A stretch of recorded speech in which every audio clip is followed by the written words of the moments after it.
Hola Juan Pablo, Hola ¿cómo César, estamos? todo bien por Fin suerte. de, fin de vacaciones, mi último día en el sur. No vacaciones porque la verdad que igual estuve dándole, pero por lo menos no mirar este paisaje maravilloso que ha estado bien lluvioso, sí, y helado. Nevó, fíjate, en Osorno. Oh, no está muy raro. No, que ha sido, bueno, ha sido un invierno raro, se ha demorado la primavera. Tal cual. Oye, bueno, ya ha pasado harta agua debajo del puente, güey, ¿ya? Así que, bueno, está el tema de Amarillos, que se lanza hoy en la tarde a las 5, que es bien interesante. Segundo, el hackeo, ¿ya? En que me han llegado todo tipo de versiones de que va a caer el gobierno, de que es terrible. Y lo que es el delito informático, que a mí me encantaría que nos ilustrara qué es y qué, hasta dónde llega, ¿no? Porque tengo un caso entre manos que es bien interesante y estoy ahí dándole. Y lo otro es el neofascismo en Italia, que es un neofascismo bastante interesante, con una historia que es muy extraña por el sistema de votación y de límites y cosas que tiene el Parlamento italiano, que no es normal y que los obliga a esta especie de trapecismo político. Así que démosle. Primero, Amarillo. Acabo de ver lo que salió en Exante, lo acabo de leer como el programa o no es el programa, pero es Como la como lo que declaración de ellos principio. piensan. ¿Ah? Claro, los principios y también una lista de las 200 personas que firman, que es bastante interesante. Hay amigos tuyos ahí, como Isidro Solís, gente que conozco harto, no sé, por René Cortázar, Fernando Bustamante, y que ellos dicen que quieren ser como la defensa de lo que fue la concertación, que me recuerda algo cuando se fundó recién la UDI, que ellos querían inicialmente ser la defensa del legado del gobierno militar, razón por la cual yo no me uní a ese movimiento, ¿ya? Fui invitado por Sergio Fernández como antiguo, digamos, dirigente gremialista y no me gustó la idea, pero siendo muy distinto, yo creo que es interesante y que propone una alternativa a lo que es el Partido Socialista, por supuesto que a la democracia cristiana, y de repente dan ganas de unirse. Lo que pasa es que si yo me uniera a Amarillo, dejarían de ser, dirían, mira, aquí hay gente de derecha, ¿no? Sería, sería malo para ellos. Pero ¿cómo lo ves tú? Que tú estás en la centroizquierda, conoces a muchos de esos personajes y muy de cerca. Yo creo que ha sido bonita la labor que han hecho, yo creo que movieron la aguja en lo que fue el plebiscito, parte de un escritor, o sea, no parte ni siquiera de un político, parte de un columnista que titula así una columna que hizo eco. Eh, Bien interesante, así que yo, nada, te dejo. A ver, creo, César, primero que tiene dos ángulos para mirarse, un ángulo formal y una mirada más de fondo del tema. Del punto de vista formal, uno no puede sino celebrar esta cosa, que a propósito de que parte de la crisis que se dio en la Convención Constitucional y la crisis y la sorpresa para mí y muchos del resultado del plebiscito tiene que ver con demostrarnos sin forma bien pedagógica por qué los partidos son esenciales en democracia. Y si tú esto lo transformas en una asamblea tipo Eclesia de Atenas, en que todo el mundo habla, no hay reuniones, cada uno opina, esta cuestión puede transformarse en una montonera y puede transformarse en una cuestión sin filtro y sin dirección, etcétera. Entonces, por suerte, yo he cometido muchos errores en mi vida, pero no he cometido nunca el error de renunciar a los partidos como elemento esencial de una democracia. Y creo que de ese punto de vista, como este lote de gente son todos hoy día independientes, como te digo, uno no puede más que estar feliz de que se organicen en un partido, que uno ya no tenga la sensación de si tienen peso o no tienen peso, porque son columnistas en medios. y porque son amigos de gente de la oligarquía, sino que se vayan a medir a las elecciones. Así que lo primero lo hallo genial, muy buena idea, que rápidamente, ¿no es cierto?, este grupo independiente se mueva hacia la creación de un partido político. Así que yo creo que eso es un síntoma de los tiempos. Con el grupo mío de independientes no neutrales también estamos en un proceso similar. Muchos, no todos, pero muchos también con una ¿Ah, visión. sí? Sí, Ah, eso es novedoso. sí, no se ha resuelto nada todavía, pero estamos en un proceso similar también de ver si nos incorporamos a un partido, formamos un partido, etcétera. Pero claramente, dentro de la experiencia de la ducha, de la estridencia de algunos, de la locura de otros, uno vuelve a valorar el lado positivo de los partidos, que es esta especie de prefiltro, para que no entre tanto loquito y las ideas sean precocinadas. Po, va. Y no, oye, es que sabéis que Ah, quiero cambiar la bandera chilena. Po.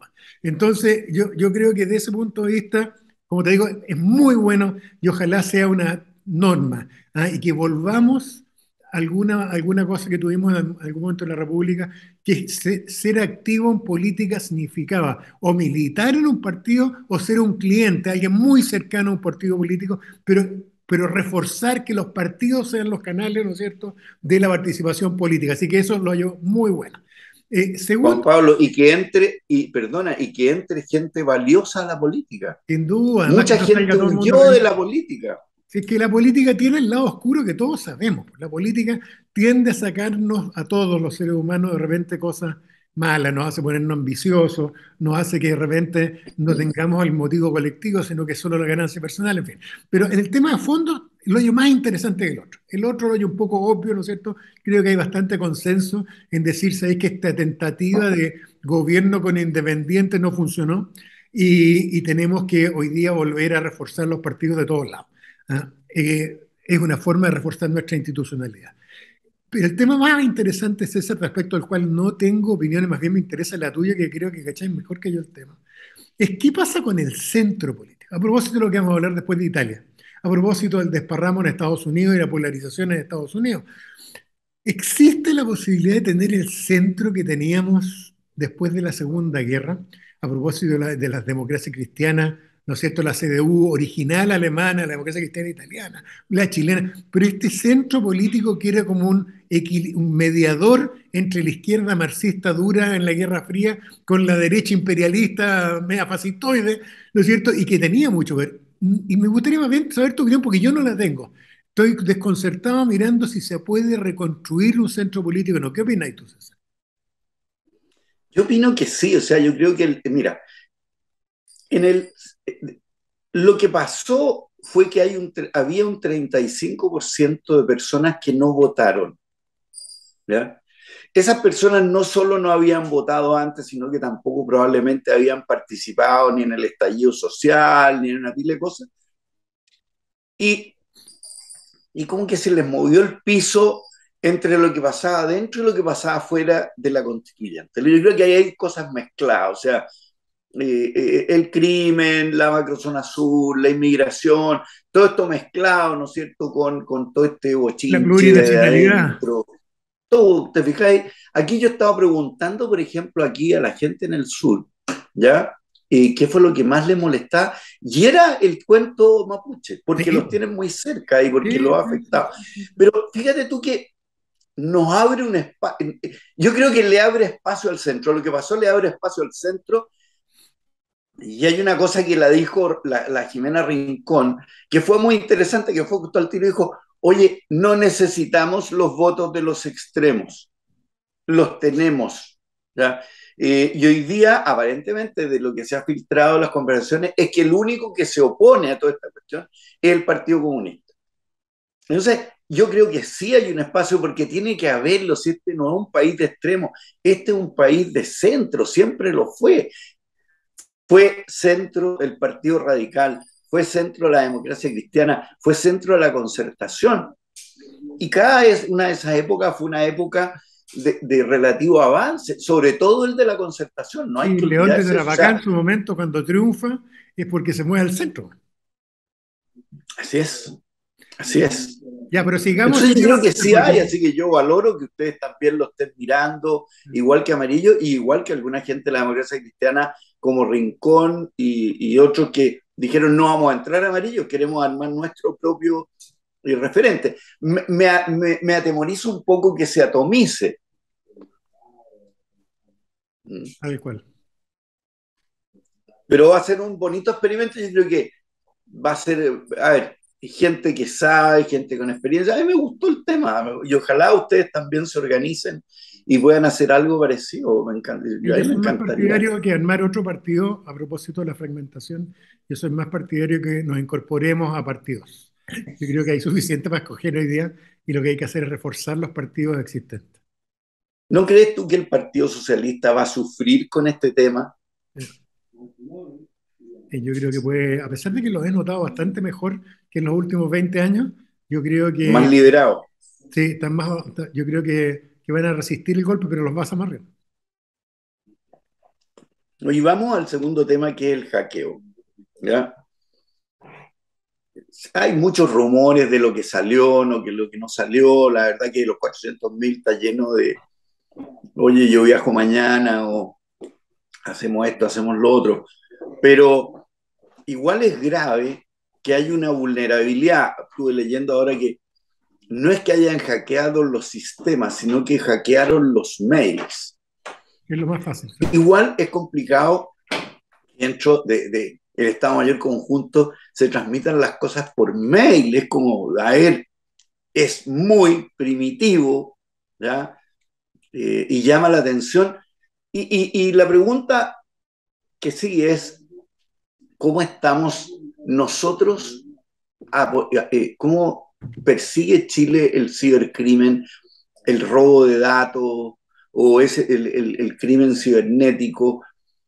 Y tú que sabes esta cuestión y en qué estado estamos, los jueces entienden, no entienden, hasta dónde llega, etcétera. Sí, es un tema en el cual me he metido harto históricamente hace 20 años atrás, cuando sacamos nuestra primera legislación sobre el tema, escribí un artículo técnico sobre el tema, eh, junto con un ayudante que tenía en aquella época, y el tema está mal. Primero, esto es propio de cuando manejas información, ¿no es cierto? Antes tenías el telégrafo, el correo, y lo que hacías era interceptar el correo o tratar de pinchar el telégrafo.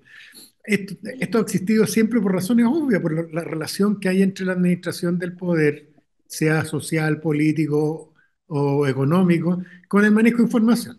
Entonces, sobre todo con lo que es información estratégica. Desde ese punto de vista, por lo tanto, tenemos un cuerpo legislativo de hace 20 años atrás aproximadamente, pero es muy malo. Es muy malo, es un cuerpo legislativo que no describe adecuadamente las conductas, en mi opinión, y además las penalidades no se condicen con la gravedad de las conductas hoy día. Entonces, además, hay que resolver otros problemas. El problema de territorialidad, tú te das cuenta que hoy día uno lo hackean desde Claro. Sri Lanka, po. Entonces, hay que resolver ese tema, hay que establecer normas especiales, pero por sobre todo yo creo que hay que reconfigurar los delitos y establecer una clasificación que hoy día no está y que tiene que ver con proteger, siguiendo un poco la legislación europea, proteger en forma muy severa y muy fuerte desde el punto de vista de las sanciones penales cuando lo que se altera son bienes públicos, distinto que a mí alguien me hackee. No digo que no sea grave, pero eso solo afecta a mi privacidad, po. Pero si se afecta el Estado Mayor Conjunto, si me metí al Ministerio de Salud, hackeé el Ministerio de Salud, no tengo idea, a un parlamentario, a un senador le hackeé el sistema, yo creo que esas conductas tienen que ser sancionadas en forma extraordinariamente severa, con penas que no se condicen con las penas que tenemos hoy día, que son las penas del hurto simple, weón. Entonces, yo creo que hay que El surto sí, simple. la pena que tiene una pena de simple delito, que en la práctica, ¿a qué me refiero? Lo cometes y no te vas preso. Entonces, aquí es como la corrupción grave. Tú tienes que establecer penas en que el individuo sepa que está arriesgando harto, ¿ah? Porque si no, no va a funcionar. Bueno, lo concreto es que yo creo que hay que revisar la ley, que está muy desfasada, y en segundo lugar, hay que establecer una protección de la esfera pública, de los intereses públicos, no solo de seguridad nacional, como digo, al presidente de la República, a los senadores, a los parlamentarios, a los dirigentes políticos, a los partidos políticos, todo lo que es esfera pública hay que protegerla. Entonces, creo que además de proteger la privacidad, también hay que proteger, que tampoco está muy claro hoy día, qué es lo que pasa cuando te hackean el teléfono, ¿no es cierto? Y aunque no haya un interés público comprometido, porque te zumbaron tu vida privada y te dejaron expuesto, ¿no es cierto?, en redes sociales. Entonces, es una tarea que está pendiente. Que yo la pego, César, a otro tema que nosotros venimos hace tanto tiempo atrás hablando, claramente nadie nos pesca mucho, es el tema de la inteligencia. Esto está ligado a la incapacidad que tenemos de prevenir las cosas o de anticiparlas. Eso se llama inteligencia. Increíble eso, ¿ya? Pero Sí. esto te muestra dos cagazos, perdón, no sé usar el francés, pero lo primero, ¿cómo crees que puede alguien llegar y hackear los correos de gente tan importante en Chile? Y en segundo lugar, ¿cómo nadie previó esta cuestión? Ah, entonces, yo creo que Hubo un aviso, y eso que hubo un aviso de Microsoft, diciendo, oiga, lo están tratando de están tratando de hackear. hackear. Tal cual. Entonces yo creo que esto reflota el tema de fondo, en mi opinión. Y que yo ya como que cansa uno repetir los argumentos, pero se necesita un sistema de inteligencia, y me voy a ir al chancho, ya no solo suficiente, debiéramos aspirar a tener un muy buen sistema de inteligencia. Insisto yo, para los que somos traumados por el tema de derechos humanos, copiemos o miremos el modelo de los alemanes. Pero hagamos un sistema de inteligencia que ya no se resiste más, ya en tema de seguridad nacional, no se resiste más tener este tipo de cosas. Entre otras cosas, probablemente si hubiéramos tenido un sistema de inteligencia mínimamente eficiente, el 18 de octubre a lo menos hubiera estado previsto. Y no nos hubiera pillado a todos de sorpresa como ocurrió. Así que creo que es un tema muy importante, César. Creo que es un tema de futuro, de nuevo, un tema que no es de trinchera en las dos cosas, tanto lo que es protección de sistemas de información pública y privada, con nuevos delitos bien estructurados, con penas relevantes para los casos graves, sobre todo afectación de intereses públicos, y al mismo tiempo esto refuerza la necesidad y va ligado con lo que es la creación de un sistema de inteligencia una vez por todas, ¿no es cierto? Que sea eficiente en los tiempos que corren. Tú sabes que esto además, el otro día leí un artículo que tanto China como Corea del Norte, como Rusia y de otros países similares autoritarios tienen tremendos sistemas de hackeo.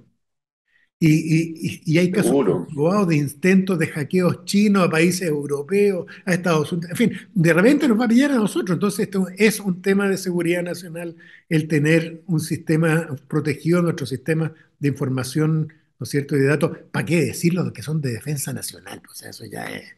Ahora, como dices tú, el que además a alguien se le haya ocurrido poner en correo esta cosa revela que además no tenemos Esa- eso, conciencia de la eso, falencia.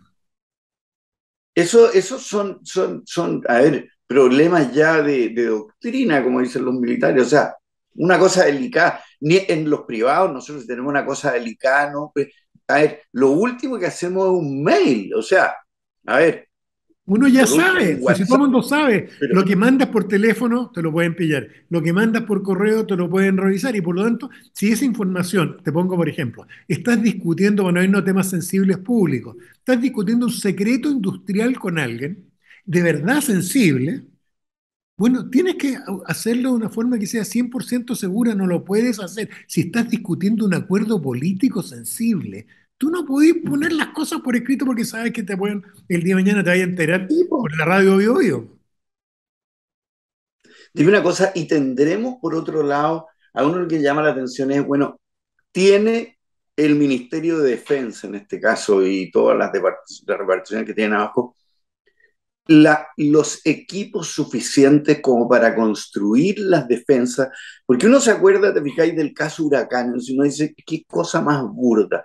Un gallo que había sido profesor de los carabineros de informática, ni siquiera era profesional, y le encargaron un sistema, de hecho, para hackear WhatsApp, cosa que nunca hizo y no fue capaz ni nada. Y uno dice, a ver, pero están los israelitas, están los chinos, están los americanos, los alemanes, pero ¿cómo cresta estas cosas están entregadas a cualquier gallo o qué sé yo? O sea, mira, en el ejército, los tanques que están en el norte, los Leopard, hay funcionarios de la empresa alemana que fabrica el Leopard que están ahí, encima, arreglando, viendo las fallas, probando. ya, súper bueno, tenemos un armamento top para lo que es Latinoamérica, tenemos el equipamiento top gracias a la ley del cobre y todo, pero una cosa tan importante como la guerra informática, a ver dónde estamos, po. Y tenemos la capacidad, tenemos buenos ingenieros informáticos, y tenemos buenas empresas que desarrollan software. Entonces, es solo, como dices tú, un problema como teórico, conceptual, como que nuestra clase dominante, incluso a lo mejor los altos mandos de las Fuerzas Armadas, no lo tienen en el radar el tema, porque si no, no se entiende. O las policías no lo tienen en el radar. O sea, hoy día, si tú quieres pelear, olvídate de los temas geopolíticos, César. Vamos al tema de crimen organizado. Si tú quieres luchar contra el narcotráfico, contra el crimen organizado que está surgiendo en Chile, necesariamente tienes que estar en la vanguardia del punto de vista de la capacidad de intercepción de comunicaciones tuya, no solo para defenderte. Y eso tampoco lo tenemos. Entonces, tenés que ser hábil y tenés que entrenar. Debieras tener una escuela en las policías, una especialidad de justamente de manejo de inteligencia, ¿no es cierto?, en estas materias. Pero como te digo, nos lleva a otra cosa. Yo creo que en Chile, ya que tenemos buenas escuelas de perfeccionamiento de las Fuerzas Armadas, deberíamos tener una escuela de inteligencia, no sé qué opináis tú, César, en que más participen civiles, como la escuela de inteligencia norteamericana o Que alemana, tienen que ser y que civiles, fuera Juan Pablo. extraordinaria, pues. Imagínate lo que es la inteligencia económica, César. La cosa tuya, lo que es el área de la inteligencia en la parte geopolítica, que tiene que ver con la capacidad de prever los escenarios económicos a futuro. Y esas cuestiones en Chile, yo creo que en la práctica, que haya entregado, si se le ocurrió a César Barros publicar un artículo en la tercera, que alguien diga, uy, qué interesante, fíjate, parece que en 3 años más puede haber una mega recesión. Y no la tenemos. Y hoy día un sistema de inteligencia supone, a propósito del crimen organizado y a propósito de la vulnerabilidad que genera en un país geopolíticamente el hecho de estar tan abierto al extranjero, él debería tener inteligencia financiera y económica, pero de primerísimo nivel, po. Y debería tener Pero escuelas. también, Juan Pablo, pero además que, o sea, las fórmulas existen, o sea, si no, tú no puedes imaginarte que los israelitas mandan un dron para matar quirúrgicamente un gallo. O sea, ahí hay reconocimiento facial, hay seguimiento, hay una pila de cosas, y aquí toman preso a Yaitul, a dos más, y tú dices, oh, ok, o sea que a esos tres nomás le hicieron seguimiento, pero si tienen que ser muchos más, no me friegue, weón. ¿Ah? Pero en fin, yo creo que este es un desafío que es tremendo y el ver, oye, lo que es el robo informático y todo eso, incluso a nivel privado, yo creo que también es complicado. O sea, tampoco se trata de que aquí tú andes robando datos de terceros y que después sea un Bueno, hurto, y la como dices pura tú. intimidad nomás, pues esta misma cosa que hoy día es muy grave. Una chicoca de 17 años, el pololo se picó, el pololo tiene 20 años, y la vieja Mira, pues, y le dice que subió tiene las internet las fotos. fotos de ella. No digo que se vaya preso, pero aplícale una sanción que al tipo le duela, güey. Pero No, no yo creo puede que ser. tiene que irse, no, yo creo que tiene que irse preso porque tú le destruiste la vida a Sí, alguien. pues No, si es imagínate, muy grave esa cuestión. tal cual. Muy grave. Yo conozco un caso de un chiquillo que por una estupidez lo acusaron como de acosador sexual en la universidad y no lo dejaron tranquilo nunca más. O sea, le destruyeron y la universidad tampoco es capaz de tomar ninguna medida porque no se Claro, atreve contra el centro de alumnos y cuestiones así. Todo un tal cual. desafío. Oye, vamos al último tema, que es Italia, que se le vienen las elecciones, en que un partido nuevo, que se llama Hermanos de Italia, Fratelli d'Italia. y Fratelli d'Italia, van a sacar la mayoría y por un sistema muy especial de votación que tienen ellos para elegir el Parlamento y elegir al primer ministro, probablemente la chiquilla Meloni, que es la dirigente de este partido, va a ser la primera ministra. Un partido neofascista, pero que no apoya a Putin, pero que tiene fuertes lazos con Erdogan, los otros líderes europeos de, de semifascistoides, y en cuyas concentraciones hay al menos un 25% de los participantes que usan camisa negra. ¿Ya? Ahora, tampoco estamos hablando de que anden con palos y pistolas matando gente, pero igual es como una danza alrededor en que está mezclado la globalización, los problemas que tiene Europa en particular ahora, los problemas de la eurozona, La el inmigración. déficit de inmigración, del déficit fiscal que tiene Italia. que debe el 150% de su PGB, que no es menor. ¿Cómo ves tú este tema que también lo hemos conversado y tú lo has analizado respecto de Estados Unidos y respecto a otras partes? Sí, hay que es un temazo, ¿eh? Si uno puede recomendarle a las amigas y amigos que nos escuchan, es que sigan lo que va a pasar el 25, ya no me acuerdo cuánto estamos hoy día estamos a 23, o sea, pasado mañana, es la elección, por lo que me acuerdo, síganla. Hace mucho tiempo que cientistas políticos vienen diciendo, fue el primer país donde colapsó, ¿te acuerdas? El PS tradicional, donde colapsó la Sí, pues. democracia cristiana original, cayeron por temas El de eurocomun corrupción. donde nació el eurocomunismo. Claro, donde cayó el PC originalmente, la gente no sé si sabe, pero el Partido Comunista Italiano era una cosa, pero tremendamente poderosa. En el norte de Italia, era todo lo contrario de lo que ocurre hoy día. En el norte de Italia, el poder en la zona industrial que tenía el Partido Comunista Italiano en los años 70 y en los años 80 era gigantesco. Gran parte de los alcaldes eran comunistas, los diputados, etcétera. Y colapsa el Partido Comunista, colapsa la democracia cristiana, colapsa el Partido Socialista, etcétera. ¿Y por qué los cientistas políticos vienen diciendo que es como un laboratorio? Y es muy importante para Chile, César, porque ¿qué es lo que empieza a surgir detrás? Y que en Chile todavía no aparece, pero han habido atisbos. ¿Ah? Marco Enrique Minami, en su momento, qué sé yo, el Frafra, que es el tema del populismo. Y aquí el que lo inaugura fue Berlusconi.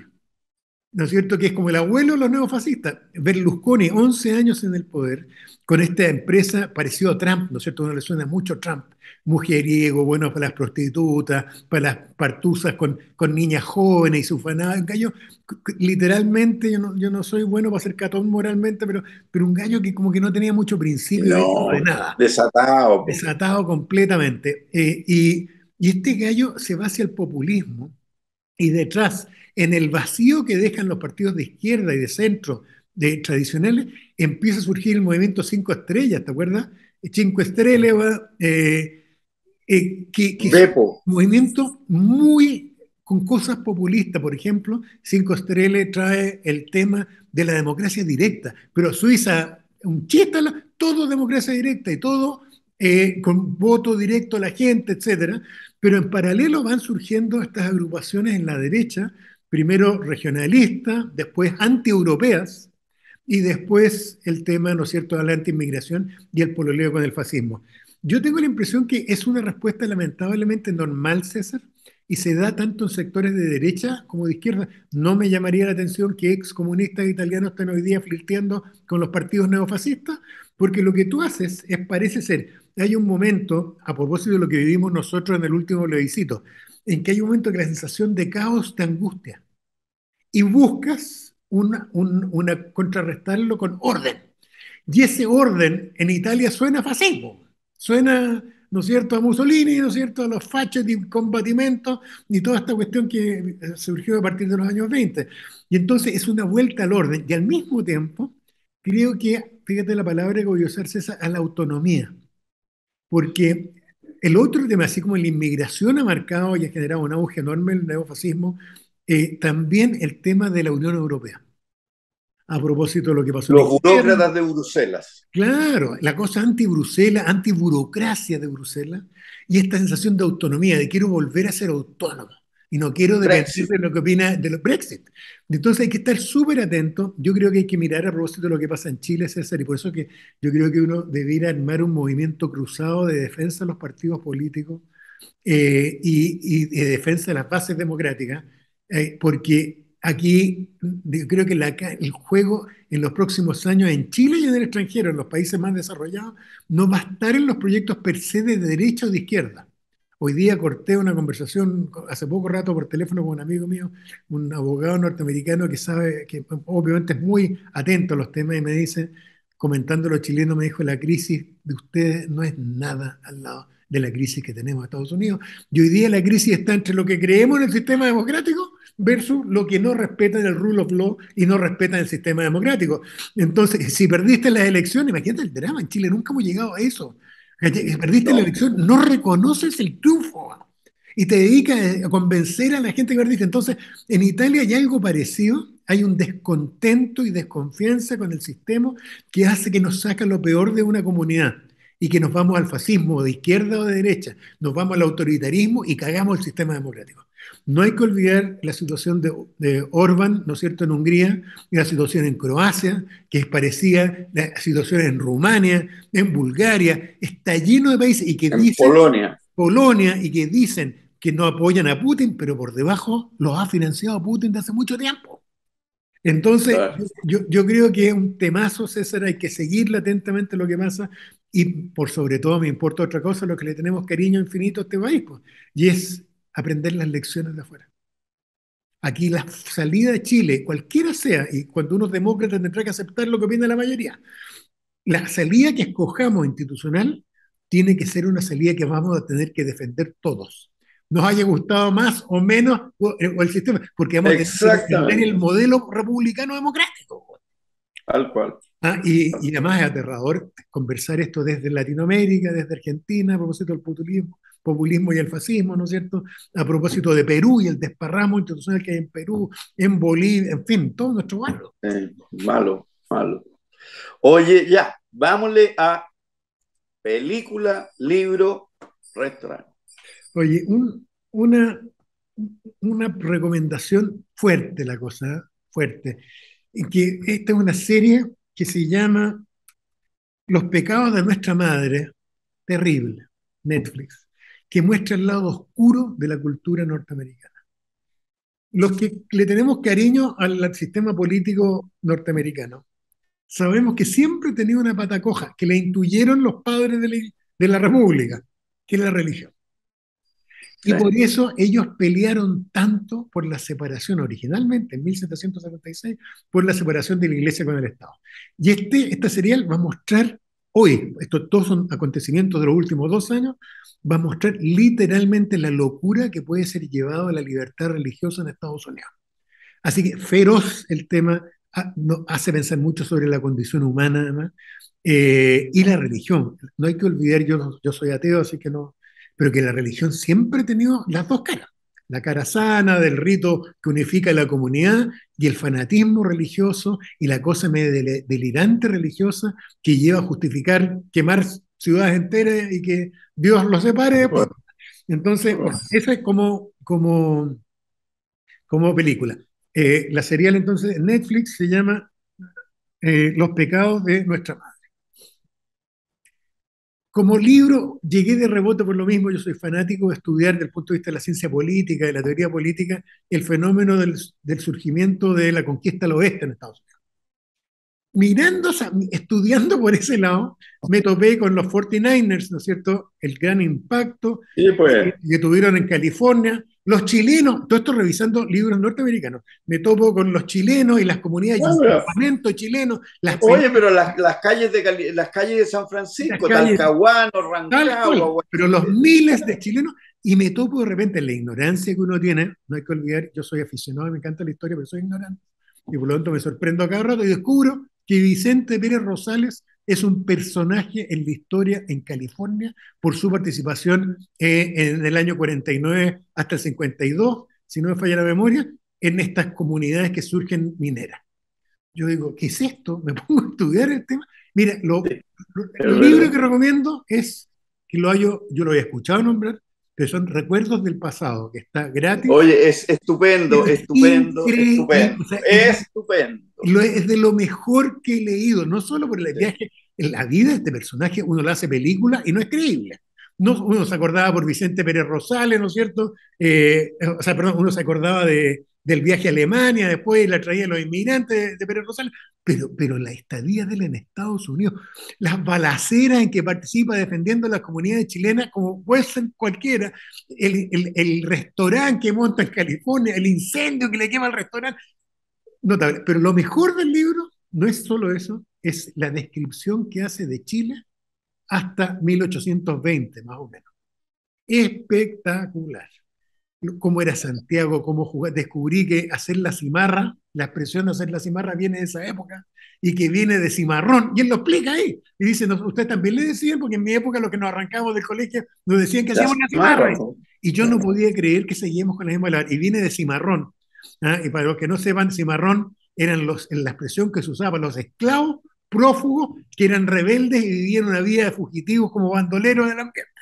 Bueno, libro maravilloso, lo recomiendo, Sí, muy bien es muy escrito además, bueno. y está gratis, como digo, en el libro, en el sitio Memoria Chilena. Y restaurante Street Burger. Me encantan a mí los sándwiches, me encantan las hamburguesas y hay varios locales en Santiago. Y un picoteo ahí de chanchito. Chanchito, Ah, mira, no, es bueno, bueno. muy bueno, es más caro de lo normal, pero la verdad es que son muy superiores los sándwiches y las hamburguesas, unas hamburguesas de verdad gordas, ¿ah? Y muy ricas, todo exquisito. ¿Tú, César, qué recomiendas? A ver, un amigo me mandó un relato, no es ni siquiera un libro, ¿ya? De Pérez Reverte que se llama Regreso a Ítaca. Yo no les voy a contar nada, ¿ya? Usted lo puede buscar en internet y lo lees ahí mismo, no, no, deben ser 10 páginas, ponte tú, ¿ya? Como es Pérez Reverte, es como sorprendente, te lleva, te trae, te cambia la historia y te sorprende, ¿ya? En película me recomendaron La Escuela Católica, que es una historia real, ¿ya? Italiano. Que ocurrió en Italia y que también es terrible, ¿ya? Y que tiene que ver con niños, con sexo, Y un delitos caso heavy, real. sí, pues. Parece que está esto en Netflix. Y en restaurante La Santa Brasa, que está en Alonso Córdoba, y a los que les gusta la carne es un lugar que vale la pena pegarle una vueltecita, ¿no? Ahora, lo divertido, Juan Pablo, es que a diferencia de tú, qué sé yo, de Nueva York, que la gente sale harto, uno sale bastante menos, y cuando dice, a ver, ¿qué restaurante recomiendo? Como que al principio era fácil, uno tiraba así, y de a poco va costando un poquito más, ¿no? Así es que salimos poco. Bueno, oye, Napo, que tengan un buen fin de semana, Eso, y que y nos vuelvas vemos bien a la Santiago, próxima, ¿ya? tal Que cual. estés bien. Eso.